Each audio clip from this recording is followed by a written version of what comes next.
La semaine dernière, on vous l'avait montré, l'ouragan qui n'était alors qu'une grosse tempête avait frappé les Antilles françaises où il y avait eu beaucoup de dégâts, notamment en Martinique. Les producteurs de bananes là-bas, par exemple, réclament l'état de catastrophe naturelle et on sait l'importance économique que ça a. Marie Tricot et Mathieu Hortzmann sont nos correspondants.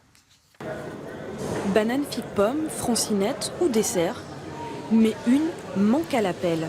Des bananes plantains pour faire des repas gastronomiques, mais il n'y en avait pas. Encore merci et à bientôt. Et il y en aura de moins en moins sur les étals du marché. La tempête Mathieu a fait des dégâts. Les rafales de vent à plus de 120 km/h ont meurtri une grande partie de la production locale.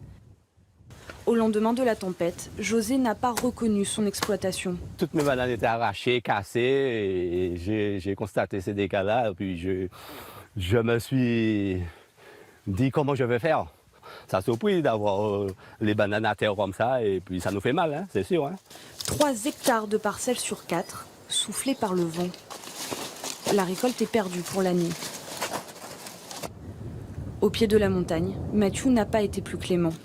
Aucune de ces bananes au sol ne pourra être vendue. Cet exploitant sait déjà qu'il devra attendre plusieurs mois pour relancer son activité. Les bananes sont très courtes et ça prouve que ça ne va pas grossir, ça ne va pas faire énormément de kilos au niveau de la pesée, quoi.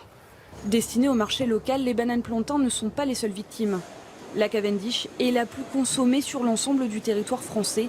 En 2017, 185 000 tonnes rejoindront le continent, c'est 15% de moins que prévu. On va quand même avoir un petit peu de production. Il va en rester un petit peu parce qu'il y a des producteurs qui ne sont pas totalement touchés.